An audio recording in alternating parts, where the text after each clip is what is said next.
My husband grabbed the microphone at our 25th anniversary party. The whole family watched. "Let's be honest," he laughed. "I made the money. She just changed diapers. She is lucky I kept her." The hotel owner, a billionaire who had been watching from the shadows, stepped onto the stage. He snatched the mic from my husband and said, "She isn't lucky. She is the one who got away. I've been waiting 25 years for you to make a mistake like this. I'm glad to have you here. Follow my story until the end and comment the city you're watching from, so I can see how far my story has reached." I should have known something was wrong the moment I saw Easton adjusting his tie in that particular way, the same way he did before important business presentations. 25 years of marriage teaches you to read the signs, even when you wish you couldn't. The Grand Meridian Ballroom sparkled around us, every surface gleaming under the massive crystal chandeliers. White lilies, my favorite flowers, though Easton had chosen them because they photographed well, filled enormous vases throughout the room.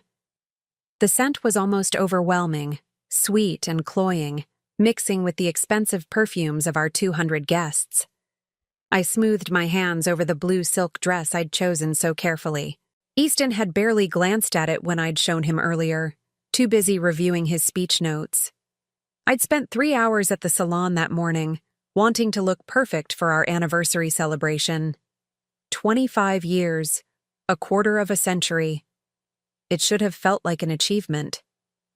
Instead, as I watched Easton glad hand his business associates and their wives, I felt invisible. Again. The children, though at 23 and 20 I suppose I should stop calling them that, had flown in for the occasion. Michael stood near the bar with his girlfriend, looking uncomfortable in his rented tuxedo. Sarah chatted with her college friends at a table near the back, barely acknowledging my presence when I'd tried to join their conversation earlier. When had I become a stranger in my own family? The thought was interrupted by the sharp tapping of metal against crystal.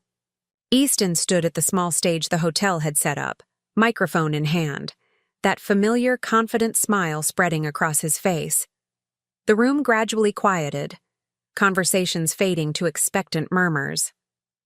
"Ladies and gentlemen," his voice boomed through the speakers, and I felt that old flutter of pride I'd always felt when he commanded a room. "Thank you all for joining Antoinette and me tonight as we celebrate 25 wonderful years of marriage." Applause filled the ballroom, and I managed to smile, clasping my hands together to stop them from trembling. This was it. Our moment. Our celebration of everything we'd built together. "You know," Easton continued, his tone shifting to something more casual, more intimate, "I've been thinking about what makes a marriage work, what makes it last through all the ups and downs." I leaned forward slightly, curious despite myself. We'd never really talked about what made our marriage work. We just existed together, parallel lives that occasionally intersected. "And I realized," Easton said, his smile widening as scattered chuckles rippled through the crowd, "it comes down to knowing your roles, understanding who brings what to the table." Something cold settled in my stomach. The way he said it, the slight emphasis on certain words. It felt wrong. Calculated. "Let's be honest here," Easton's voice carried easily through the suddenly silent room. "I made the money. I built the business. I provided the lifestyle we all enjoy." He gestured broadly at the opulent ballroom, at the designer gowns and expensive suits surrounding us. "Antoinette, well, she changed diapers." The words hit me like a physical blow. I actually felt my breath catch, felt the color drain from my face as the room erupted in uncomfortable laughter. Not real laughter, the kind of forced chuckling people do when they're witnessing something they shouldn't be witnessing. But Easton wasn't finished. "She is lucky I kept her," he said, and this time his smile looked sharp, predatory. "Really? What else would she do? She has no skills, no education that matters. She's been living off my success for 25 years. The room had gone completely silent now. Even the waitstaff had stopped moving, frozen in place like extras in a movie who'd forgotten their blocking. I could feel hundreds of eyes on me, feel the weight of their pity and embarrassment pressing down like a physical force. My hands were shaking now, my vision blurring as tears threatened to spill over. 25 years of my life reduced to diaper changing and lucky breaks. 25 years of supporting his dreams, raising his children, managing his household, being the perfect wife, all of it dismissed with casual cruelty in front of everyone we knew. I started to stand, needing to escape, needing to find somewhere to hide and process what had just happened. But before I could take a single step, another voice cut through the silence. "Excuse me." The voice was calm, controlled, but it carried an authority that made everyone turn, including Easton. I turned too, and felt my heart stop completely. Landon Blackwood stood at the edge of the stage, tall and silver-haired and completely unchanged in all the ways that mattered. 25 years had been kind to him. He'd grown into his angular features, his dark eyes more commanding than ever. He wore a perfectly tailored black suit that probably cost more than most people's cars, but he moved with the same quiet confidence he'd had as a struggling design student. What was he doing here? How was he here? Then I remembered. The Grand Meridian was his hotel. He owned the entire chain now. Landon Blackwood Hotels, with properties on 4 continents. I'd read about his success in magazines over the years, always with a mixture of pride and regret I'd never been able to fully examine. Easton blinked, his confidence faltering for the first time all evening. "I'm sorry. Who are you?" Landon stepped onto the stage with fluid grace, reaching for the microphone. "I'm Landon Blackwood. I own this hotel." His voice was pleasant, conversational, but there was steel underneath it. "And I need to interrupt your speech." Easton pulled the microphone back, his jaw tightening. You're in the middle of humiliating a remarkable woman," Landon said, his voice carrying clearly without amplification. "And I won't allow that to continue in my establishment." The ballroom had become a theater, every guest riveted by the drama unfolding on stage. I sat frozen, my heart pounding so hard I was sure everyone could hear it. Landon gently but firmly took the microphone from Easton's hand. When he spoke again, his voice filled the room with quiet authority. "Ladies and gentlemen, I apologize for interrupting this celebration, but I think you should know something about the woman this man just insulted."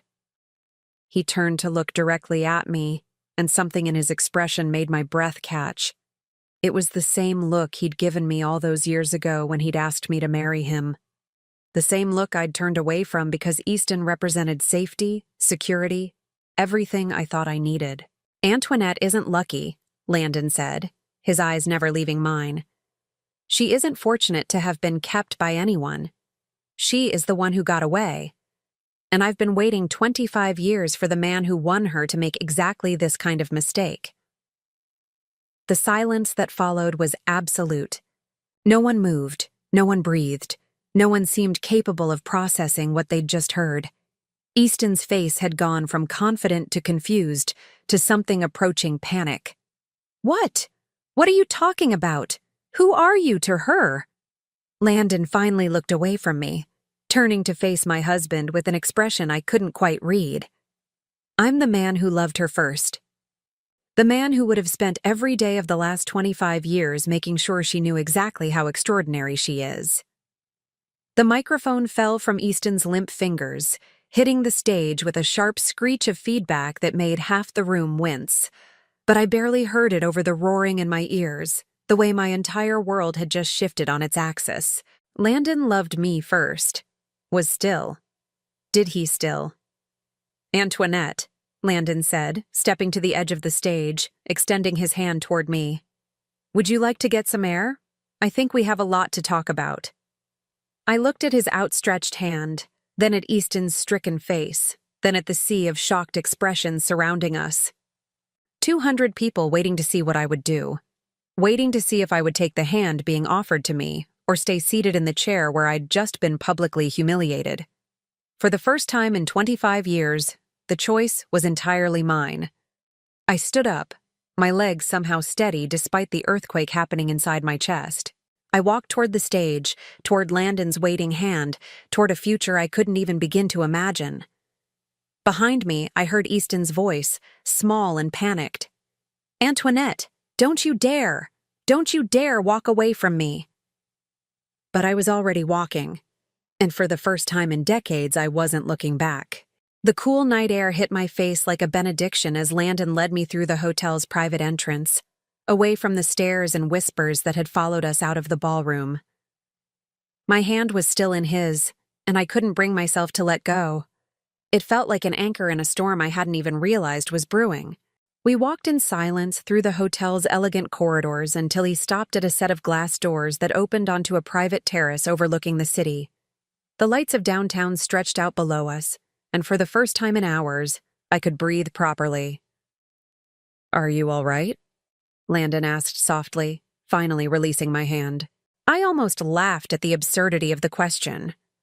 Was I all right? My husband had just humiliated me in front of 200 people, and the man I'd chosen not to marry 25 years ago had just declared his love for me in the same breath. All right seemed like a foreign concept. "I don't know," I said honestly, wrapping my arms around myself. The evening was warm, but I felt cold down to my bones. "I don't know anything anymore." Landon shrugged out of his jacket and draped it over my shoulders without asking. It smelled like expensive cologne and something else. Something that brought back a flood of memories I'd been suppressing for decades. "You were studying industrial design," he said quietly, and I startled at the unexpected direction of his thoughts. "At Northwestern. You were the most talented student in our program." My throat tightened. Nobody had mentioned my design work in years. Not since I'd packed away my portfolio and easel to become Mrs. Easton Crawford, full-time wife and mother. "That was a long time ago," I managed. "Not so long that I've forgotten the lamp design you created for Professor Williams' class, the one with the curved glass base that caught light from 3 different angles." Landon's voice was warm with remembered admiration. He said it was the most innovative piece he'd seen in 15 years of teaching. I closed my eyes, remembering. I'd been so proud of that lamp, so excited about the possibilities it represented. I'd had plans, sketches for an entire line of lighting fixtures that would revolutionize residential design. I was going to change the way people thought about illumination in their homes. Instead, I'd gotten pregnant with Michael and married Easton, and those sketches had ended up in a box in our attic, forgotten like so many other dreams. "Why are you here, Landon?" I asked, needing to redirect the conversation before the memories became too painful. "I mean, I know you own the hotel, but tonight? Why tonight?" He was quiet for a long moment, looking out over the city. When he finally spoke, his voice was careful, measured. "I've been keeping track of you, Antoinette. Not in a stalking way," he added quickly, seeing my expression. "But you were the love of my life. When someone matters that much to you, you don't just forget they exist." The love of his life. The word sent a shock through my system that I wasn't prepared for. "I knew about the anniversary party," he continued. "I knew Easton had booked the ballroom. I told myself I wouldn't interfere, wouldn't insert myself into your life. But then I heard him practicing his speech this afternoon. My stomach dropped. You heard. He was in the presidential suite, going over his remarks with his assistant. The walls aren't as soundproof as guests think they are." Landon's jaw tightened.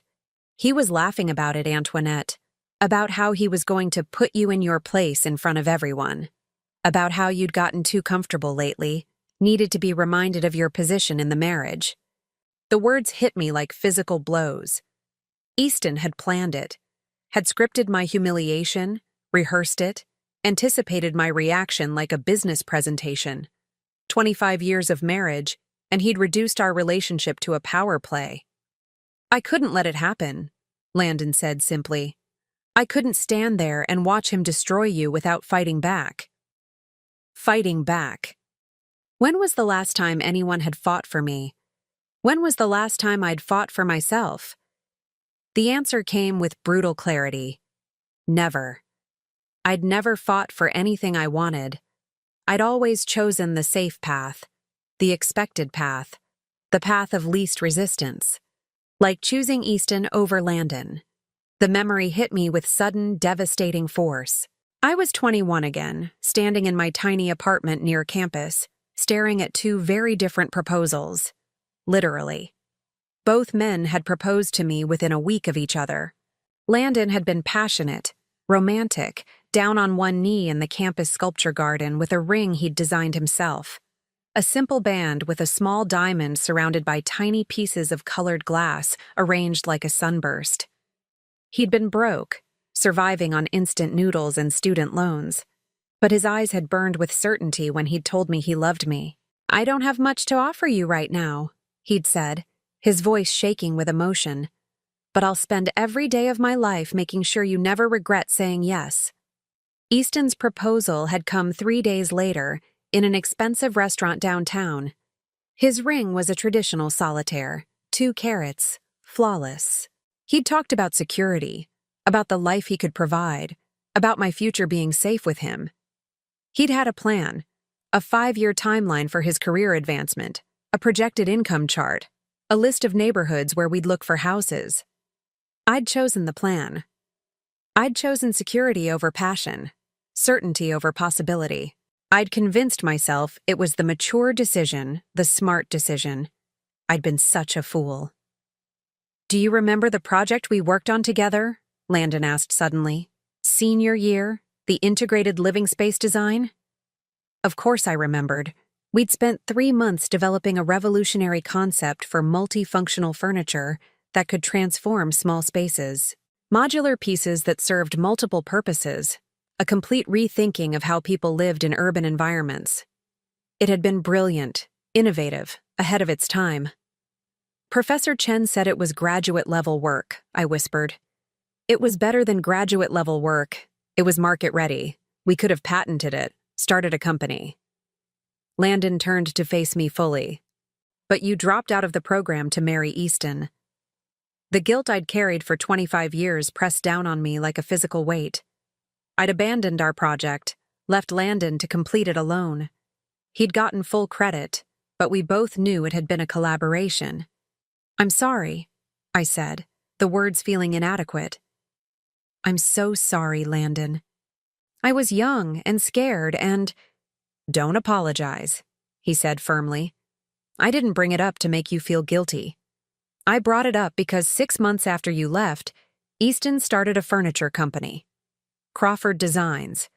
His first product line was remarkably similar to our project. The world seemed to tilt sideways. What are you saying?" "I'm saying your husband built his fortune on stolen ideas, Antoinette. Ideas you helped create." The memory came flooding back, Easton asking me about my classwork, showing interest in my projects for the first time since we'd started dating. I'd been so flattered by his attention, so eager to share my passion with him, that I'd shown him everything, every sketch, every prototype, every innovative concept I'd developed. He'd listened with such apparent fascination, asking detailed questions about materials and manufacturing processes. I'd thought he was trying to understand my world, trying to connect with the part of me he'd never shown much interest in before. Instead, he'd been stealing it. "The modular coffee table that launched his company," Landon continued quietly, "the one that could be reconfigured into a dining table and storage unit? That was your design, wasn't it?" It was. I'd sketched it during a late-night study session, frustrated by the limitations of my tiny apartment. Easton had found the sketch on my kitchen counter and studied it for nearly an hour, asking me to explain every detail. "He said he wanted to understand my work," I whispered, my voice breaking. "He said he was proud of my creativity." He was. Proud enough to claim it as his own. The betrayal hit me in waves. It wasn't just the humiliation in the ballroom tonight. It was 25 years of lies, 25 years of building a life on stolen dreams, 25 years of watching my husband take credit for my innovations while dismissing me as nothing more than a housewife. Every major breakthrough Crawford Designs has had, I said slowly, pieces clicking into place with horrible clarity. The expandable shelving system, the convertible workspace furniture, the eco-friendly material innovations. I helped develop all of those. I gave him the ideas, helped him work through the problems, and then he made you feel like you were lucky to be included in his success, Landon finished. Made you feel like your contributions were insignificant. I thought about all the times I'd tried to talk to Easton about design, about my ideas for improving his products or developing new ones. He'd listen with that patronizing smile, pat my hand, and tell me I didn't understand the business side of things. He'd made me feel stupid for having opinions about an industry I'd once dreamed of revolutionizing. Why didn't you say something? I asked. All these years, why didn't you tell me? Landon was quiet for a long moment. Because you chose him, he said simply. Because you seemed happy, and I didn't want to be the bitter ex who couldn't let go. Because I thought, I hoped, that maybe he really did love you enough to deserve you. And now? His smile was sad but determined. Now I know better. Tonight proved that he never understood what he had. He never saw you the way I saw you. The way I still see you. The way he still saw me. Present tense. After 25 years of silence, after building an empire while I disappeared into domestic invisibility, he still saw me as the woman I'd been, the woman I'd forgotten I could be. What am I supposed to do with this information, Landon? I can't just. I have children, a life, responsibilities. You have choices, he said gently. Maybe for the first time in 25 years you have real choices. Choices. The word felt foreign, dangerous. I'd spent so long following the path laid out for me that I'd forgotten there could be other paths. The offer I made in there, Landon continued, about us talking, about the future. I meant it, Antoinette. I've built something real over the past 25 years.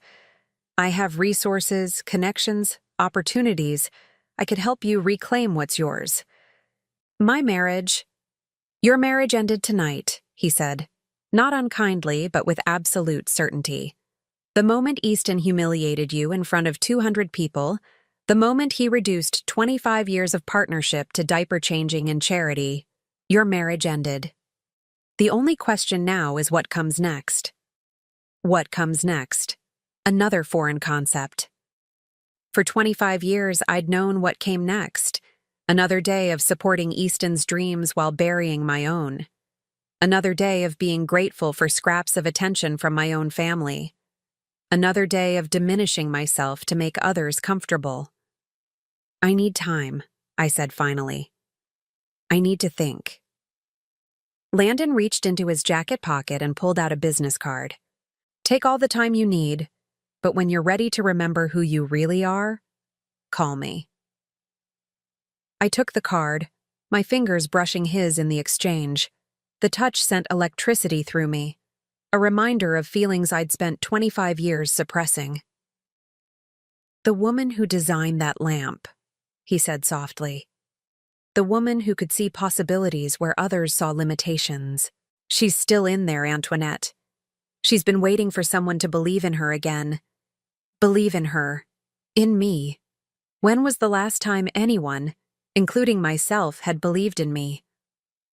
As Landon walked away, leaving me alone with the city lights and the weight of 25 years of revelations, I realized something that terrified and exhilarated me in equal measure. I wanted to remember who I really was. I wanted to find that woman again, even if it meant destroying everything I thought I knew about my life. The question was whether I had the courage to try. I didn't go home that night. I couldn't face Easton, couldn't stomach the thought of walking into our perfectly appointed house in Westfield Manor and pretending that everything was normal. Instead, I drove aimlessly through the city until I found myself parked outside the old Northwestern campus, staring at the building where I'd once believed I could change the world. My phone had been buzzing incessantly since I'd left the hotel. Easton, the children, even some of the guests from the party, probably calling to satisfy their curiosity about the drama they'd witnessed. I'd turned it off an hour ago, needing the silence to think. Landon's business card sat on my dashboard, catching the streetlight like a small beacon. I'd picked it up and put it down a dozen times, my finger hovering over his number. What would I even say? Thank you for destroying my marriage? Thank you for revealing that my entire adult life had been built on theft and lies? Thank you for reminding me who I used to be? When my phone finally rang at 7 in the morning, I almost didn't answer, but the caller ID showed Sarah's name, and something in me couldn't ignore my daughter, even now. Mom? Sarah's voice was small, uncertain. Where are you? Dad's been calling everyone, and Michael's freaking out, and what happened last night? I closed my eyes, feeling the weight of 23 years of motherhood pressing down on me. How could I explain this to my children? How could I tell them that their father had built their comfortable life on stolen dreams? That their mother had been complicit in her own erasure? I'm okay, sweetheart, I said finally. I just needed some time to think. But that man, the one who said those things about you and Dad, who was he? The one who said those things. Not the one who humiliated me. Landon was the one Sarah was questioning. Even now, even after witnessing Easton's cruelty, she was more concerned about the stranger who'd defended me than the father who'd torn me down. I'd raised them to see me as less than. I'd raised them to accept their father's version of reality where I was lucky to be included, grateful to be kept. The realization was devastating. Someone I knew a long time ago, I said carefully, before I married your father. Silence stretched between us. Then quietly, Are you coming home? Home. The word felt foreign now, charged with implications I wasn't ready to examine. Was that massive house in Westfield really home? Or was it just another beautiful prison I'd helped build around myself? I don't know yet, I admitted. Sarah was quiet for a long moment. Dad's really upset. He's been drinking since last night, and he keeps saying he's going to ruin that man's business. He called some lawyers and Uncle Richard and... She trailed off, probably realizing she was sharing information I might not want to hear. Uncle Richard, Easton's brother, the one with connections in every industry that mattered. Of course Easton would call in reinforcements. He'd never been one to accept defeat gracefully, and last night had been the first time in 25 years that someone had publicly challenged his narrative. Sarah, I said gently, I need you to understand something. Whatever happens between your father and me, it has nothing to do with you and Michael. You're both adults now, and this is between us. But Mom, I love you, I interrupted. I have always loved you. But I need some time to figure out what comes next. After I hung up, I sat in the car for another hour, watching students hurry across campus with their backpacks and coffee cups and urgent conversations. They looked so young, so full of possibility. Had I ever looked like that? Had I ever moved through the world with that kind of confident purpose? Yes.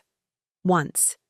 Before I'd learned to make myself smaller, before I'd convinced myself that dreams were luxuries I couldn't afford. My phone buzzed with a text from an unknown number. I know you're struggling with all of this. When you're ready to hear the whole story, I'll be at the Meridian. Suite 1207. No pressure, no expectations, just truth. L. The whole story. What more could there possibly be? But even as I thought it, I knew I was going to go. I'd spent 25 years living with half-truths and carefully constructed narratives. If I was going to rebuild my life, if I was even going to understand what needed rebuilding, I needed to know everything. The elevator ride to the 12th floor felt endless. I'd changed clothes at a department store, trading my evening gown for simple jeans and a sweater. But I still felt exposed, vulnerable. What was I doing? What was I hoping to accomplish? Landon answered the door before I could knock, as if he'd been waiting by the window. He looked different in daylight, more human somehow. The silver in his hair was more pronounced, and there were lines around his eyes that spoke of years of hard work and responsibility. But his smile was the same, warm, genuine, touched with something that might have been relief. "Thank you for coming," he said simply, stepping aside to let me in. The suite was elegant, but not ostentatious, decorated in warm neutrals with floor-to-ceiling windows overlooking the city. A pot of coffee sat on the table, along with pastries from what I recognized as the hotel's signature bakery. He'd prepared for my visit without being presumptuous about it. "I wasn't sure you would," he continued, gesturing for me to sit wherever I was comfortable. I chose the chair by the window, needing the light and the view to ground me. "I almost didn't. This is complicated." "It doesn't have to be." Landon sat across from me, leaving plenty of space between us. "I'm not trying to complicate your life, Antoinette. I'm trying to simplify it." "By telling me my marriage was built on stolen ideas? By declaring your feelings in front of 200 people? That's simplifying?" He had the grace to look embarrassed. "The declaration wasn't planned. Seeing him humiliate you like that, I lost my temper.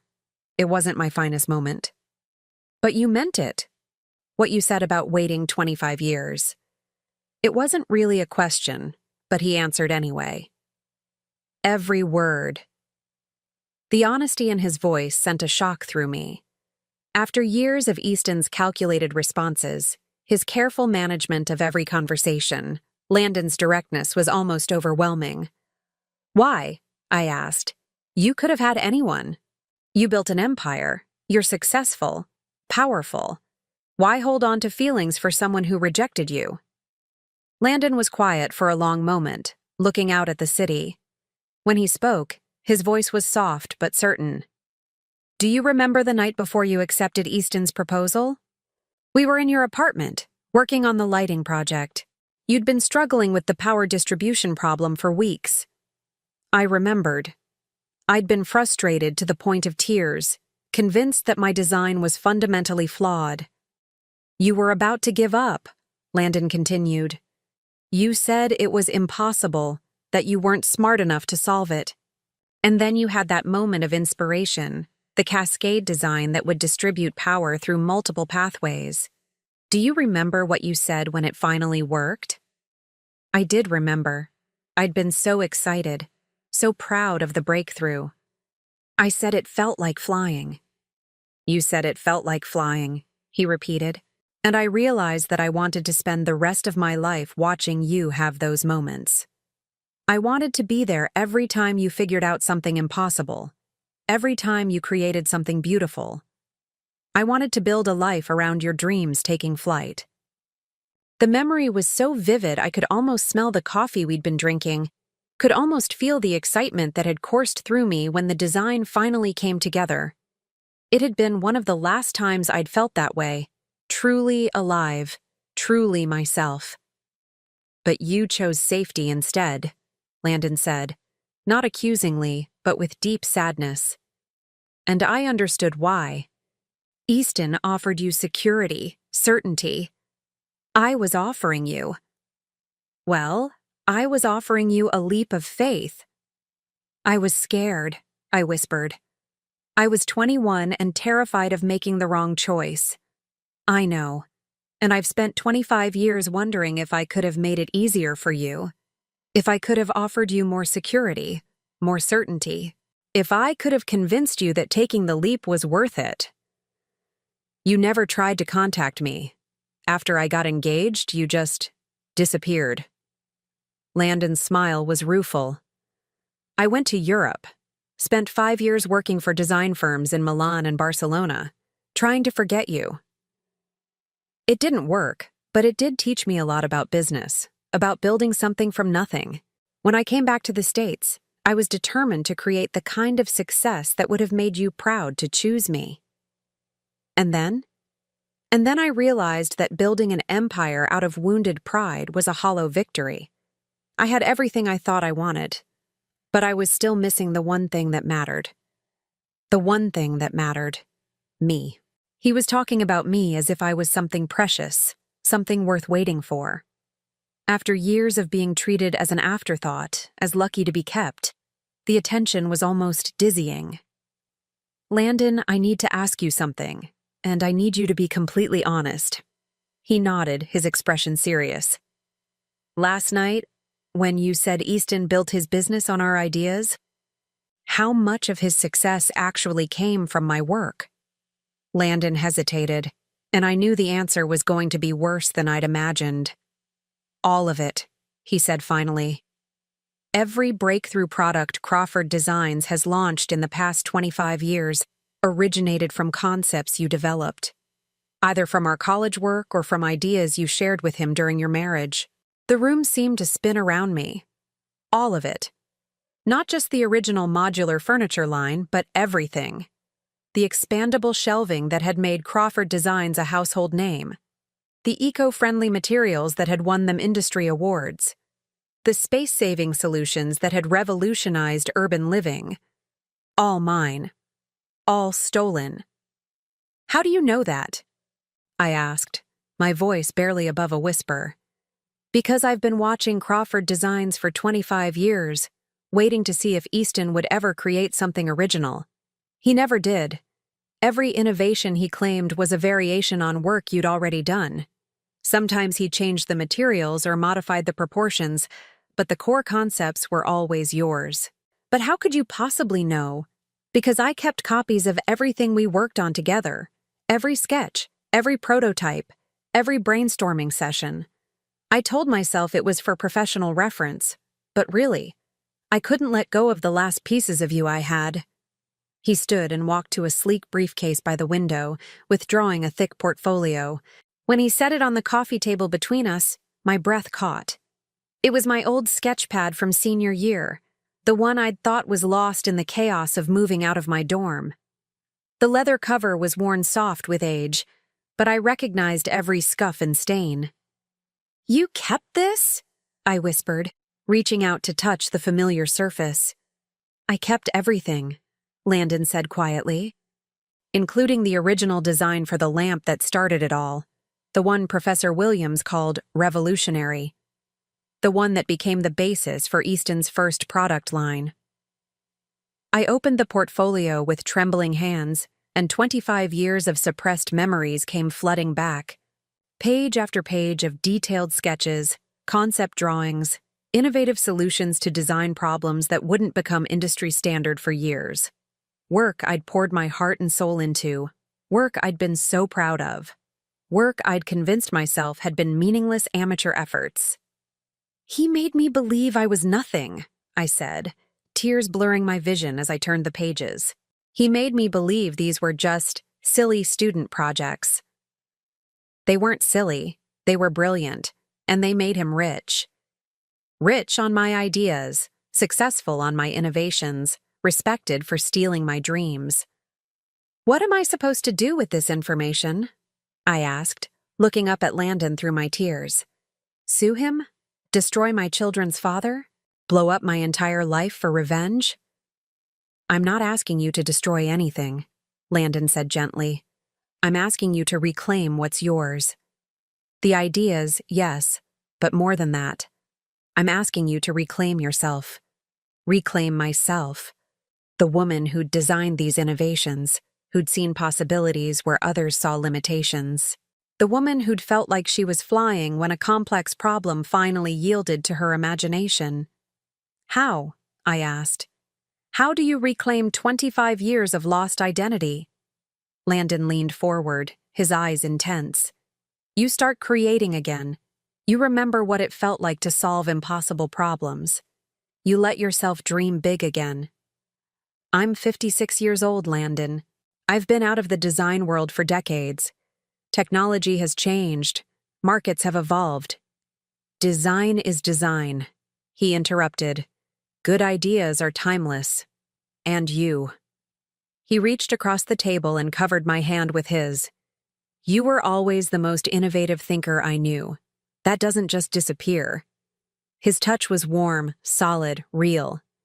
For the first time in years, I felt like someone was seeing me, really seeing me, not as a wife or mother or convenient accessory, but as myself. "I have an offer for you," Landon said, his voice steady and sure. "Not a romantic proposition, not a rescue mission. A business opportunity." I raised an eyebrow, curious despite my emotional upheaval. "I'm launching a new division of Blackwood Hotels, sustainable design consulting. Hotels around the world are demanding eco-friendly, space-efficient solutions, but most design firms are still thinking in outdated paradigms. I need someone who can revolutionize how we approach hospitality spaces." My heart began to pound. "You're offering me a job?" "I'm offering you a partnership. 50-50 ownership of the new division, full creative control, a chance to see your ideas implemented on a global scale." His grip on my hand tightened slightly. "A chance to show the world what Antoinette Crawford can really do." A partnership, creative control, global scale. The words sent electricity through me, awakening something that had been dormant for so long I'd forgotten it existed. "The salary would be $200,000 to start," Landon continued, "plus profit sharing once we're established. But more importantly, you'd own your work. Every design, every innovation, every breakthrough, it would be yours. Legally, publicly, permanently yours. Own my work." After 25 years of watching Easton profit from my ideas, the concept felt revolutionary. "I can't," I said automatically, the response so ingrained I didn't even think about it. "I mean, I have responsibilities, obligations." "To whom?" Landon asked quietly. "To the husband who humiliated you publicly? To the children who are adults with their own lives? To yourself?" To myself. When was the last time I'd had an obligation to myself? "I need time," I said. But even as I spoke the words, I could feel something shifting inside me. A spark of the old excitement, the old hunger to create something meaningful. "Take all the time you need," Landon said. "But while you're thinking, consider this. Right now, Easton is probably planning how to discredit me, how to minimize what happened last night. He's going to try to convince everyone, including you, that I'm just a bitter man trying to steal his wife." "Aren't you?" I asked, but without accusation. I genuinely wanted to know. Landon's smile was sad but honest. "Maybe partly, but mostly, I'm a businessman who recognizes exceptional talent when I see it. And I'm someone who believes that 25 years is long enough for brilliance to stay buried." Long enough for brilliance to stay buried. The phrase resonated through me like a bell. How long was I willing to keep burying who I really was? How long was I willing to let fear keep me small? "There's something else you should know," Landon said, releasing my hand and reaching for another folder.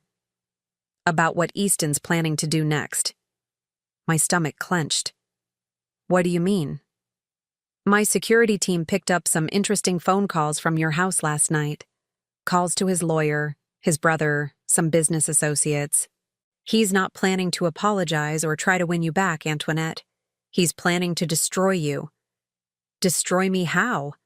Landon's expression was grim. "He's going to claim you're having a mental breakdown, that you're emotionally unstable, possibly dangerous. He's going to use last night as evidence that you need psychiatric help, that you can't be trusted to make rational decisions about your future." The words hit me like ice water. Of course. Of course Easton wouldn't just let me walk away. He'd turn my moment of strength into evidence of weakness, my first act of self-preservation into proof of instability. "He can't do that," I said, but my voice sounded uncertain even to myself. "He can try. And if he succeeds, if he convinces a judge that you're mentally incompetent, he could gain control over your assets, your medical care, your entire life. You'd become his ward, legally obligated to submit to whatever treatment he deems necessary." The horror of it crashed over me. Not just divorce, not just humiliation, but complete legal subjugation. Easton wouldn't just take my past, he'd steal my future too. "But if you had your own income, your own professional identity, your own legal standing. Landon let the implication hang in the air. You're saying I need to move fast. I'm saying you need to choose who you're going to be. The woman who lets herself be destroyed by a man who never deserved her, or the woman who takes back everything he stole and builds something even better. I looked down at the portfolio again, at years of work I'd forgotten I was capable of. Then I looked at Landon, at the man who'd kept faith with my potential even when I'd lost faith in myself. For the first time in 25 years, I knew exactly what I needed to do. The only question was whether I had the courage to do it. I drove home to Westfield Manor in a daze, Landon's portfolio carefully secured in my passenger seat like precious cargo. The familiar tree-lined streets seemed different somehow, smaller, as if I was seeing them through new eyes. The massive houses with their perfect lawns and pristine facades looked less like dreams fulfilled and more like beautiful prisons. Our house, Easton's house, I corrected myself, sat at the end of a curved driveway, all Georgian columns and manicured hedges. I'd once been so proud of this place, so grateful that Easton's success had allowed us to live here. Now I wondered how many of my stolen ideas had paid for those marble steps, those hand-carved moldings, that 3-car garage. Easton's Mercedes was in the driveway, along with his brother Richard's silver BMW. Of course, Richard was here. The cavalry had arrived to help Easton manage the crisis of his wife developing a backbone. I sat in my car for several minutes, gripping the steering wheel and trying to gather my courage. Through the large front windows, I could see movement in the living room. 2 figures pacing, gesturing, planning. Planning what to do about me, no doubt. My phone buzzed with another text from Sarah. Dad says you've been acting strange lately. Are you okay? Should I come home? Acting strange. Already the narrative was shifting, just as Landon had predicted. Easton was laying the groundwork for his mental instability defense, preparing to paint my moment of clarity as evidence of breakdown. I turned off the car and gathered my resolve. If I was going to do this, if I was really going to reclaim my life, I needed to move fast. Easton had 25 years of experience managing me, controlling the story, making me doubt my own perceptions. I couldn't let him do it again. The front door was unlocked, as always. Easton had never worried about security in our wealthy neighborhood. Why would he?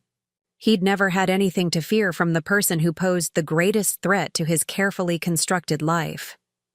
Antoinette. His voice called from the living room before I'd even closed the door. Is that you? Yes, I called back, surprised by how steady my voice sounded. It's me. I found them in the living room, Easton and Richard seated across from each other like generals planning a campaign. Papers were spread across the coffee table, legal documents by the look of them. They both looked up when I entered, their expressions a careful mixture of concern and assessment. Sweetheart, Easton said, rising to his feet with the kind of solicitous manner one might use with an invalid. We've been so worried about you when you didn't come home last night. I needed time to think, I said simply, staying near the doorway.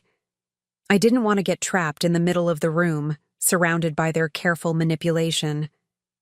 Richard stood as well, his expression professionally sympathetic. As Easton's lawyer brother, he'd had plenty of practice managing difficult situations. Antoinette, I think we should talk about what happened last night. Easton's told me about the incident at the party. The incident? Already my humiliation was being reframed as something I'd caused, something that needed to be managed rather than addressed. Has he? I asked, looking between the two men. And what exactly did he tell you? Easton's jaw tightened slightly. I told him about Landon Blackwood's inappropriate behavior, how he inserted himself into our celebration, made those ridiculous claims about your past relationship. Ridiculous claims? I repeated, feeling that familiar cold anger settling in my chest. Which part was ridiculous, Easton? The part where he said he loved me or the part where he said I was talented? Antoinette, Richard began, but I cut him off. No. I want to hear from my husband. I want to hear him explain which part of what Landon said was ridiculous.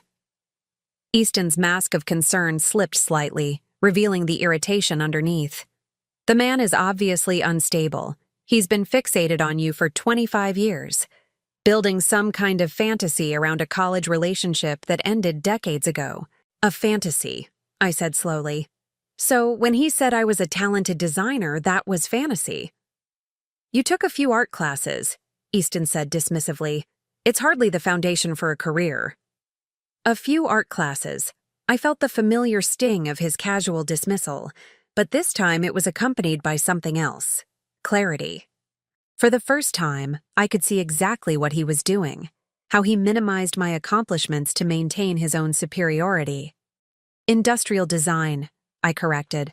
I was studying industrial design. I was good at it. Richard cleared his throat uncomfortably. Perhaps we should focus on the present situation. Antoinette, we're concerned that this man might be trying to manipulate you, to take advantage of what was obviously an emotional moment. Take advantage. Of course that was their interpretation. It couldn't be that someone genuinely valued me, genuinely saw potential in me. It had to be manipulation, exploitation. He offered me a job, I said quietly. The silence that followed was deafening. Easton's face went through several expressions: surprise, disbelief, anger, before settling on condescending amusement. A job? He laughed, and the sound was sharp, cutting. Sweetheart, you haven't worked in 25 years.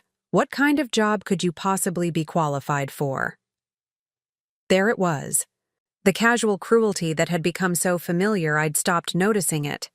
The automatic assumption that I was useless, unemployable, dependent on his charity for survival. A design position, I said, my voice gaining strength. A partnership, actually, in sustainable hospitality design. Richard and Easton exchanged a look, one of those male glances that said clearly what they thought about my intelligence, my judgment, my ability to assess reality. Antoinette, Richard said gently, I think you need to consider the possibility that this man is not being entirely honest with you. Men like Blackwood don't offer partnerships to people without extensive professional experience. Men like Blackwood, successful men, men who built real empires, who made real decisions. Unlike women like me, who just changed diapers and got lucky.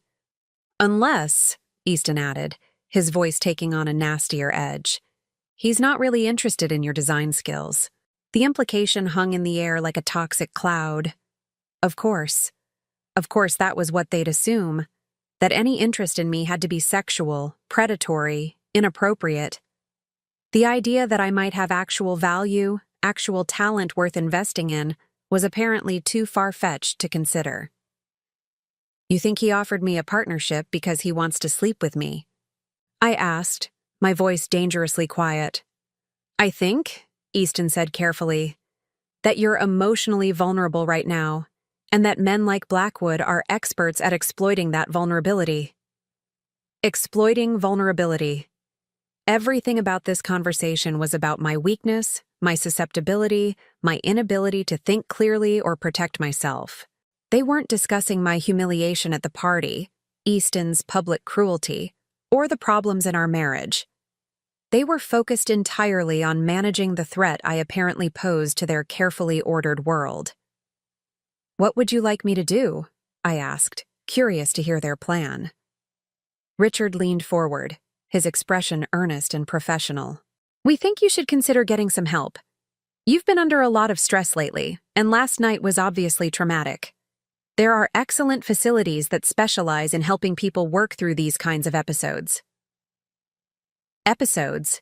There was the word Landon had warned me about. My moment of self-respect was being reframed as a mental health crisis requiring professional intervention. What kind of facilities? I asked, though I already knew the answer. Residential treatment centers, Richard said smoothly. Places where you could get the support you need to work through whatever you're going through. away from external pressures and influences that might be confusing you. Away from Landon, away from anyone who might remind me that I had options, that I deserved better, that I was worth more than Easton's version of charity. "How long would this treatment last?" I asked. Easton and Richard exchanged another look. "As long as necessary," Easton said. "Until you're feeling more like yourself again." More like myself. The irony was breathtaking. They wanted to send me away until I was willing to be the diminished version of myself they were comfortable with. Until I stopped remembering that I used to have dreams, used to have talent, used to believe I could fly. And if I refuse? The silence stretched uncomfortably. Finally, Richard spoke. "Antoinette, if you're not capable of making rational decisions about your own well-being, then the people who love you have to step in." There it was. The threat Landon had predicted, delivered with lawyerly precision. Submit to treatment voluntarily, or they'd have me declared incompetent and force me into it. I looked around the living room, at the expensive furniture I'd helped choose, the artwork we'd collected together, the family photos that documented 25 years of carefully curated happiness. None of it felt like mine anymore. It all felt like props in someone else's life, someone else's story. "I need to get a few things from upstairs," I said finally.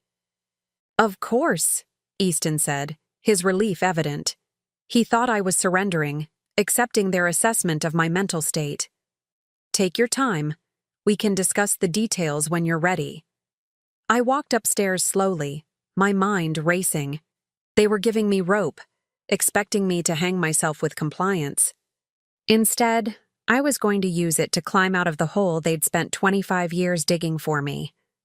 In our bedroom, Easton's bedroom, really, since I'd never been allowed to decorate it the way I wanted, I pulled out a small suitcase and began packing carefully. Not too much, nothing that would suggest I wasn't coming back. Just enough to survive for a few days while I figured out my next move. At the bottom of my jewelry box, hidden beneath layers of rarely worn accessories, I found my original Northwestern student ID. The photo showed a young woman with bright eyes and confident posture, someone who believed she could change the world through good design, someone who'd never learned to make herself smaller. I tucked the ID into my purse along with Landon's business card and my old portfolio. Then I sat at the small writing desk by the window and composed 2 letters. The first was for my children. Michael and Sarah.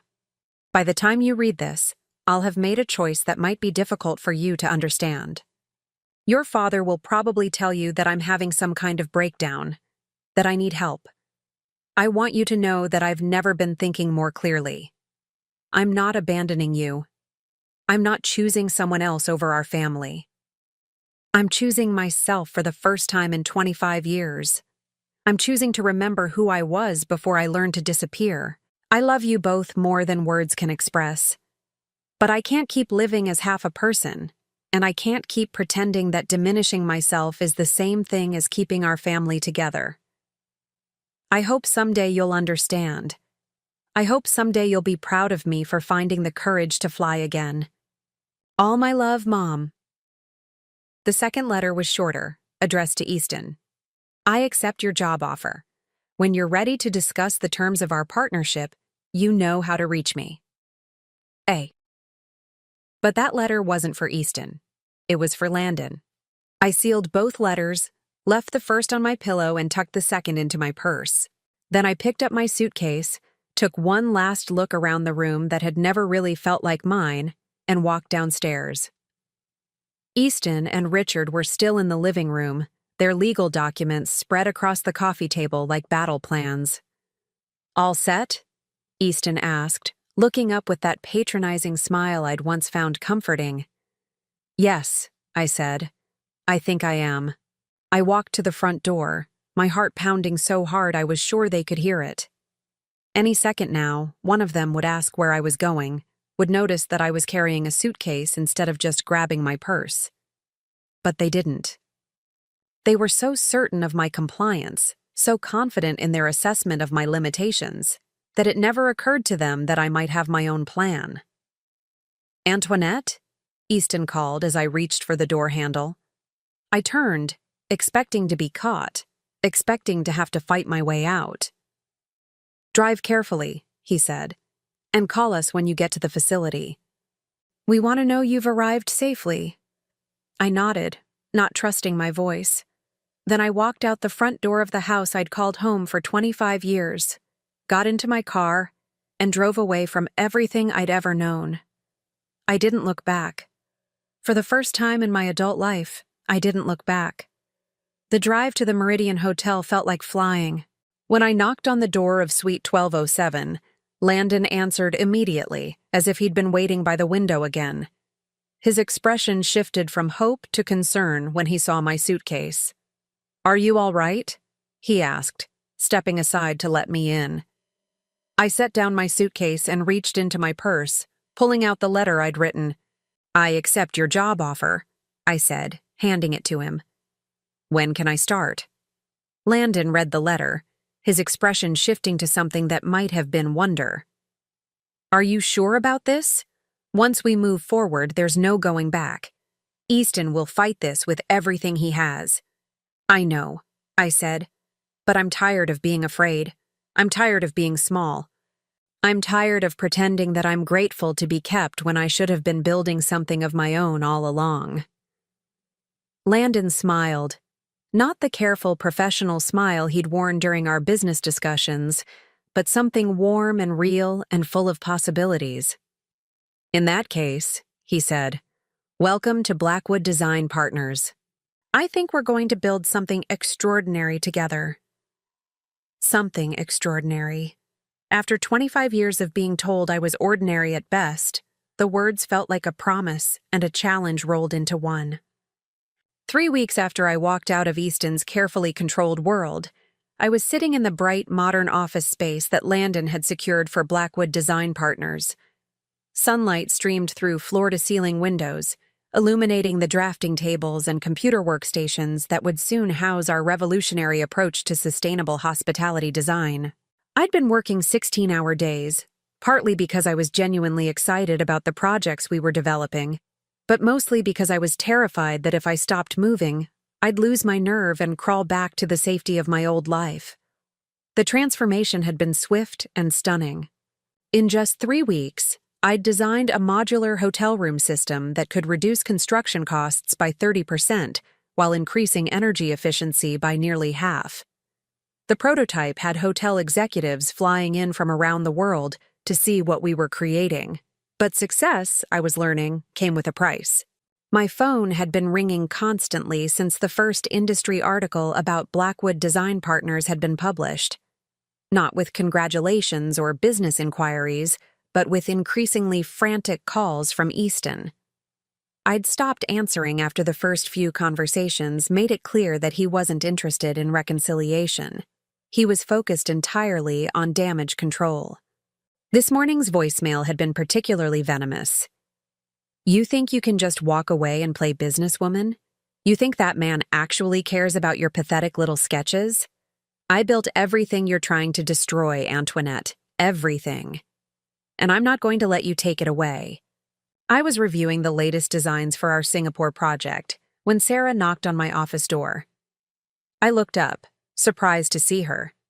We'd spoken on the phone several times since I'd left, but she'd never visited my new workplace. "Mom?" She stood uncertainly in the doorway, looking younger than her 20 years. "Do you have a minute?" "Of course, sweetheart. Come in." I gestured to the comfortable chairs by the window, clearing away the architectural drawings that covered every surface. Sarah sat down carefully, her designer purse clutched in her lap like a shield. She was dressed in the kind of expensive casual wear that screamed private college student, clothes that Easton's stolen success had purchased. "I've been talking to Dad," she began, and I felt my stomach clench. "He's really worried about you, about this whole situation." "I'm sure he is," I said carefully. "What exactly has he told you?" Sarah shifted uncomfortably. "He says you're having some kind of midlife crisis, that this man Landon is taking advantage of you."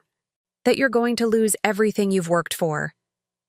Everything I'd worked for. The irony was breathtaking.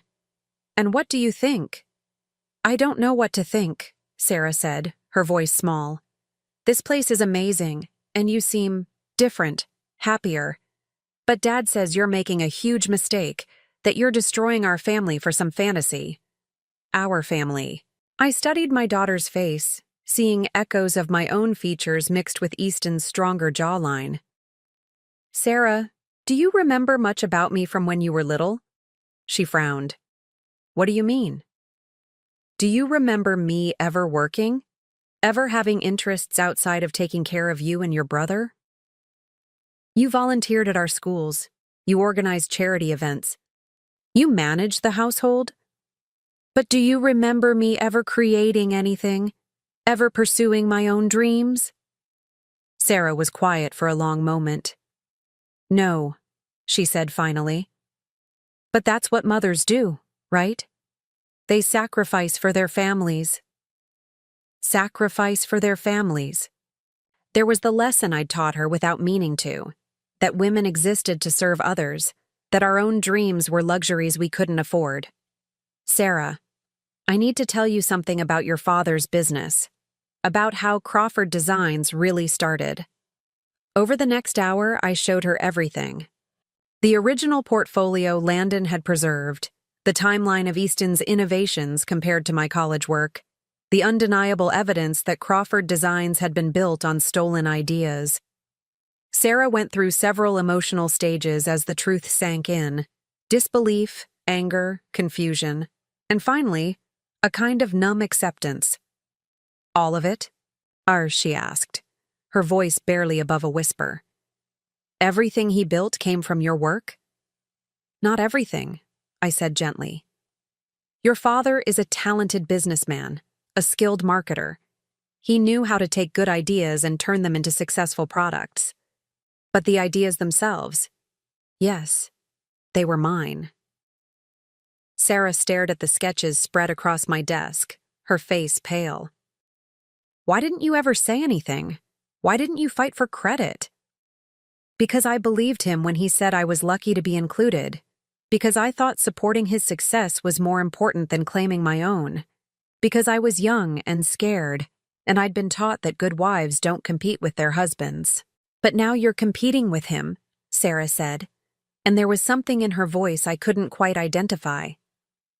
Now I'm finally being myself, I corrected.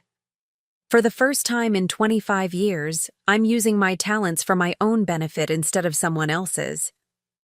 Sarah was quiet for several minutes, studying the designs with new understanding. These are really yours? All of them? Every sketch, every concept, every innovation that made your father's fortune. I paused, choosing my words carefully.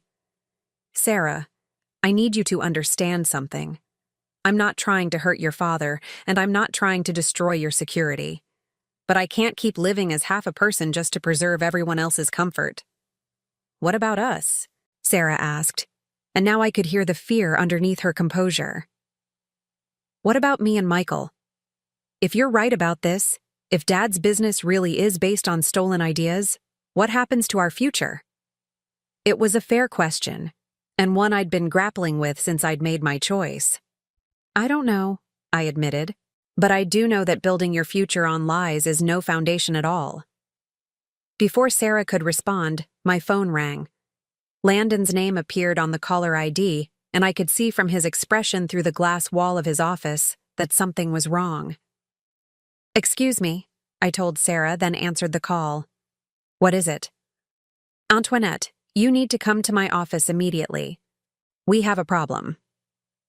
I found Landon pacing behind his desk, his usual composed demeanor replaced by something approaching agitation. Sarah had followed me, hovering in the doorway uncertainly. What's wrong? I asked. Landon gestured to his computer screen, which displayed what looked like a legal document. Easton filed an injunction this morning. He's claiming that all the design work you've done for Blackwood Partners is stolen intellectual property that belongs to Crawford Designs. My blood turned to ice. He can't do that. Those designs are completely original. He's claiming they're derivative of work you did during your marriage, which under California law would make them community property. He's arguing that since you were unemployed and he was your sole source of financial support, any intellectual property you developed during the marriage belongs to both of you. But that's insane. I never worked on these specific projects during our marriage. It doesn't matter, Landon said grimly. He doesn't have to prove the designs are identical. He just has to demonstrate that they're based on techniques and concepts you developed while married to him. And given that your original portfolio clearly shows the foundation for everything you're doing now. The implications hit me like a physical blow. Easton wasn't just trying to hurt me, he was trying to steal my work again. Even now, even after everything, he was attempting to claim ownership of my creativity. There's more, Landon continued. He's also filed for an emergency restraining order, claiming you're mentally unstable and that I'm manipulating you into making decisions that are harmful to your well-being and your family's financial security. Sarah gasped from the doorway. I'd forgotten she was there, forgotten that she was witnessing her parents' marriage implode in real time. What does that mean? I asked, though I was afraid I already knew. It means that until the court hearing next week, you're legally prohibited from making any business decisions or entering into any new contracts. It also means that if the judge rules in his favor, you could be forced to return all compensation you've received from Blackwood Partners and undergo psychiatric evaluation. The room seemed to spin around me. In one brilliant legal maneuver, Easton had managed to paint me as both a thief and a madwoman. If he succeeded, I'd lose everything. My newfound career, my financial independence, possibly even my freedom. Mom, Sarah said softly from the doorway, and I turned to look at her. Is this why you left? Because you knew he would do something like this? I thought about her question, about the pattern of control and manipulation that had characterized my entire marriage. Not specifically, I said, but yes, I knew that Easton would never let me go without a fight. I knew he'd try to destroy me rather than face the truth about what he'd done. Sarah walked into the office and sat down heavily in one of the chairs. I need to ask you something, and I need you to be completely honest with me. I nodded, bracing myself. Are you in love with Landon? The question caught me off guard. Not because it was inappropriate, but because I hadn't allowed myself to examine it carefully. I don't know, I said finally. I know that he sees me as a person worth respecting, worth investing in. I know that he makes me feel capable and valuable in ways I'd forgotten were possible, whether that's love or just gratitude. I honestly can't tell anymore. Landon cleared his throat uncomfortably. Perhaps I should give you two some privacy. No, Sarah said firmly. You should hear this too. She turned to face me fully. Mom, I've been watching Dad for the past 3 weeks since you left. He's been drinking more, staying up all night making phone calls, obsessing over ways to get back at you and Landon. He's not acting like a man who's lost the love of his life. He's acting like someone who's lost control of his property. The observation was so perceptive, so mature, that I felt a surge of pride even in the middle of my crisis. What are you saying?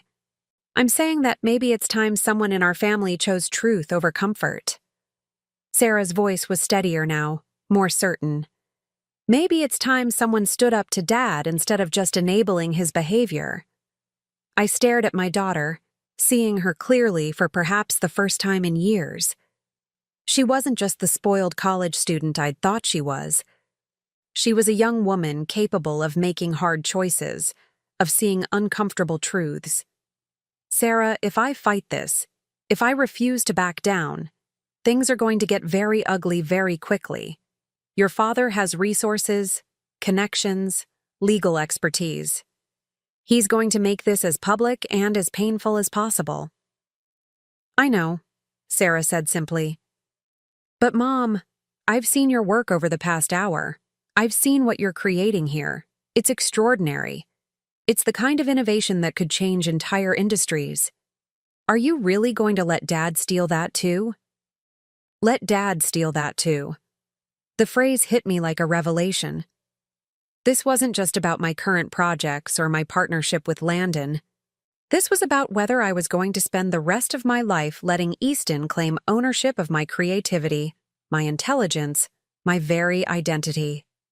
I looked at Landon, who had been watching this conversation with something that might have been amazement. What are our chances if we fight this? Honestly, it depends on the judge, on how well Easton's lawyers present their case, on whether we can demonstrate that your current work is substantially different from your original designs. He paused. But, Antoinette, even if we lose in court, even if you have to walk away from this partnership, you'll have proven something important. Which is that you're not the helpless, dependent woman he's been telling everyone you are, that you're capable of building something significant on your own, that you're worth fighting for, even if you have to do the fighting yourself. Worth fighting for. After 25 years of accepting whatever scraps of respect Easton was willing to offer, the concept felt revolutionary. I thought about the young woman in those college sketches, the one who'd believed she could change the world through good design. I thought about the mother I wanted Sarah to become. Strong, independent, unafraid to claim her own worth. I thought about the woman I'd glimpsed in the mirror this morning, confident and purposeful in a way I hadn't been since I was 21. Then we fight, I said, my voice steady and sure. We fight with everything we have.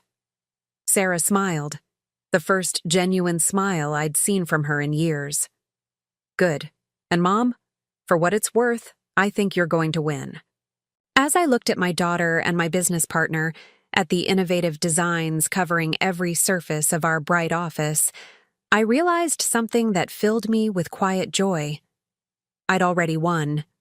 Regardless of what happened in court, regardless of Easton's threats and manipulations, I'd already reclaimed the most important thing of all.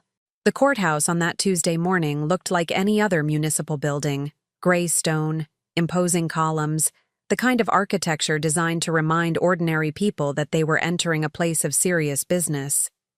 But as I walked up those steps with Landon beside me, I felt anything but ordinary. I was wearing a navy blue suit I'd bought specifically for this hearing, the first professional clothing I'd purchased in 25 years. My hair was pulled back in a sleek chignon, and I carried a leather briefcase that contained not just legal documents, but every piece of evidence that proved who I really was. Easton was already there when we entered the courtroom, flanked by his team of expensive lawyers.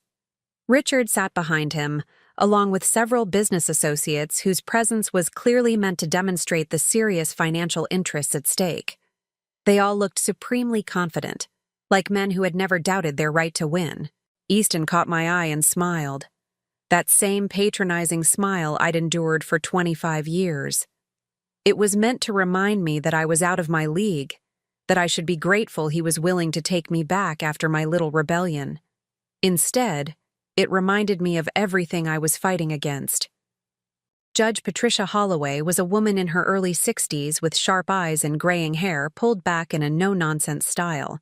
She reviewed the preliminary documents with the kind of focused attention that suggested she wasn't easily impressed by legal theatrics. "This is an unusual case," she said, looking up from her papers. "We have a request for an injunction claiming theft of intellectual property, combined with allegations of mental incapacity. Mr. Crawford, you're claiming that your wife's current business activities constitute theft of marital assets?" Easton's lead attorney, a sleek man named Harrison Weber, stood to address the court. "Yes, Your Honor, Mrs. Crawford has taken proprietary design concepts developed during the course of her 25-year marriage and used them to benefit a competing business enterprise. Under California community property law, those concepts belong equally to both spouses. And you're also claiming that Mrs. Crawford lacks the mental capacity to make these business decisions. We're concerned about Mrs. Crawford's emotional state, Your Honor. She abandoned her family home without warning, entered into business partnerships with a man she barely knows, and has been making increasingly erratic decisions.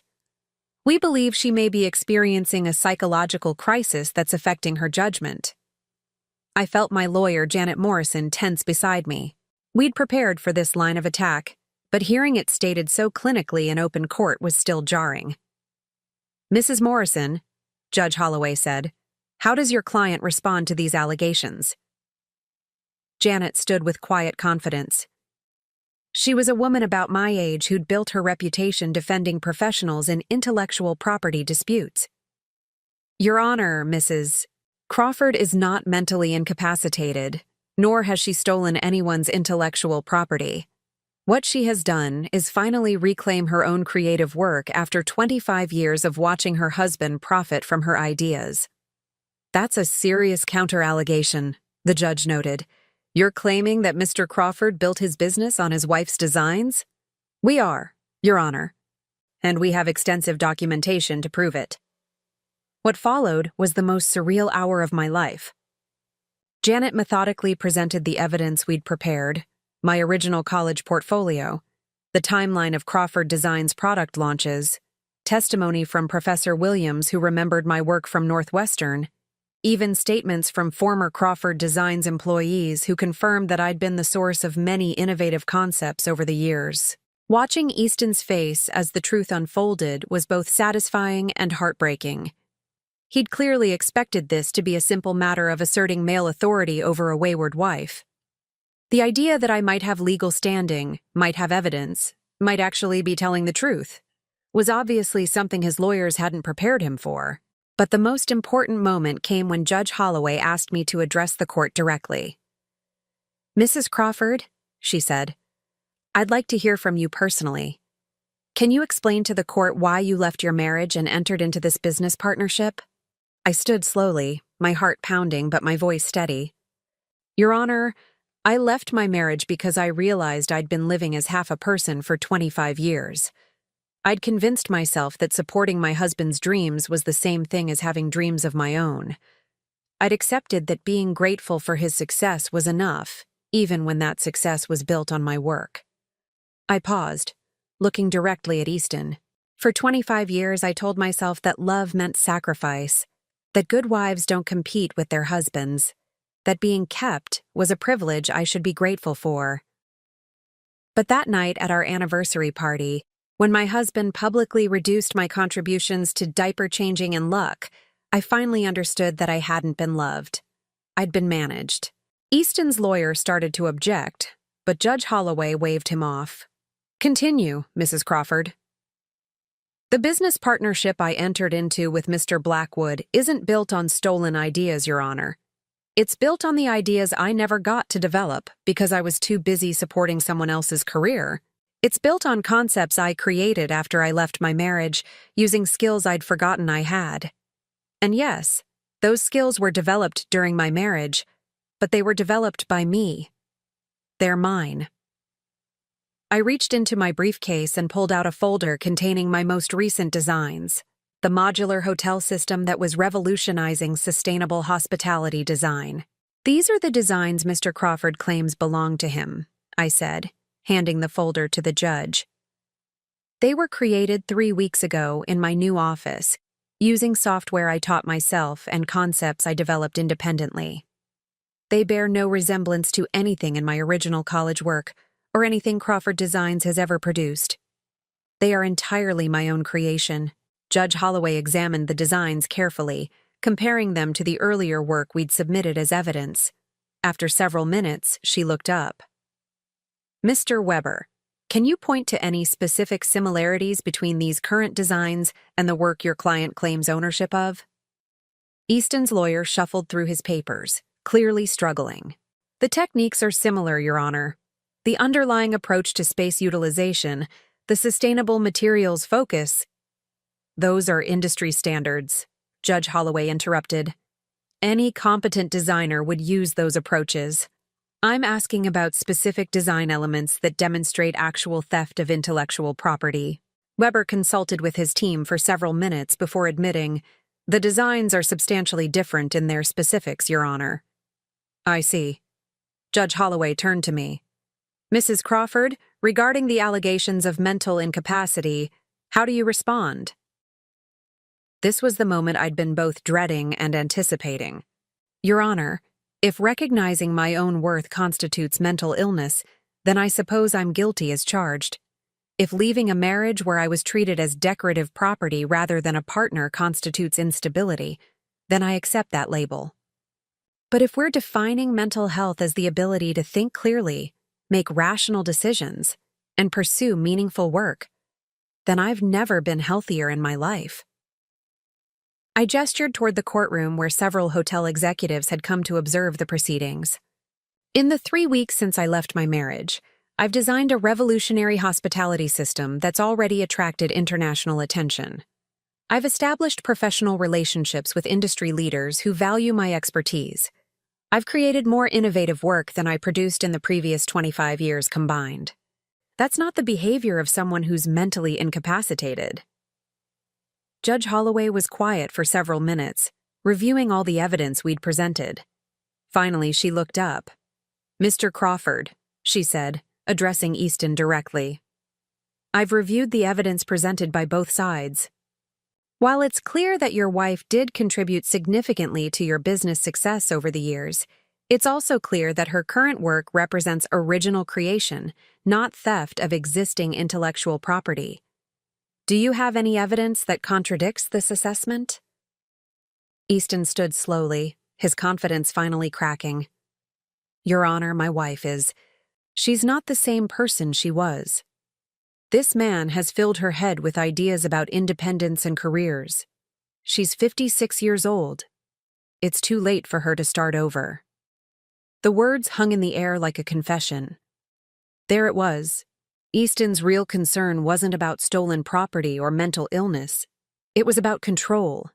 It was about a woman who dared to claim her own life at an age when he believed she should be grateful for whatever he was willing to give her. "Mr. Crawford," Judge Holloway said quietly, "the court's job is not to determine whether your wife's life choices are wise or appropriate. The court's job is to determine whether she's legally competent to make those choices and whether she's committed any crimes in doing so." She paused, her expression stern.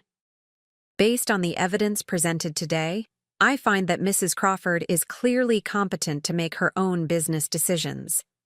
I also find that there's no evidence she's committed theft of intellectual property. Her current work, while building on skills developed during her marriage, represents original creation that she owns independently." I felt my knees almost buckle with relief. Janet squeezed my arm supportively. "Therefore," the judge continued, "the request for an injunction is denied. The request for psychiatric evaluation is denied. Mrs. Crawford is free to continue her business partnership and retain any compensation she's received." She looked directly at Easton. "Mr. Crawford, I strongly advise you to consider whether pursuing this matter further is in anyone's best interest. The evidence suggests that your wife's contributions to your business success were far greater than you've acknowledged. Continuing to challenge her right to independent success could result in uncomfortable questions about the true origins of your own wealth." The threat was subtle but unmistakable. If Easton kept pushing, the court might start examining just how much of Crawford Designs really belonged to him. As we left the courthouse, I felt something I hadn't experienced in 25 years. Complete, unqualified victory. Not just legal victory, but personal vindication. A public acknowledgement that I was capable, competent, valuable. Sarah was waiting for us on the courthouse steps, having driven down from college to hear the verdict. When she saw my expression, she smiled. The same bright, confident smile I'd had at her age, before I'd learned to dim my own light. "How did it go?" she asked, though my face probably told her everything she needed to know. "Your mother," Landon said, his voice warm with admiration, "was magnificent." Later that evening, I stood on the balcony of my new apartment overlooking downtown, a glass of champagne in my hand, and the lights of the city spread out below me like scattered stars. It was a modest place compared to the mansion in Westfield Manor, but it was mine. Every piece of furniture, every decoration, every choice reflected my taste, rather than someone else's vision of who I should be. My phone had been ringing all afternoon with congratulations from colleagues, interview requests from industry publications, and business proposals from hotels around the world who'd heard about our innovative approach to sustainable design. The woman who'd once been dismissed as unemployable was now being courted by Fortune 500 companies. But the call that meant the most had come from Michael, my son, who'd been silent through most of the divorce proceedings. "Mom," he'd said, his voice quiet but certain, "I owe you an apology. I've been talking to Sarah about everything that happened, about Dad's business and your work, and I'm sorry. I'm sorry I didn't see it sooner. I'm sorry I didn't stand up for you."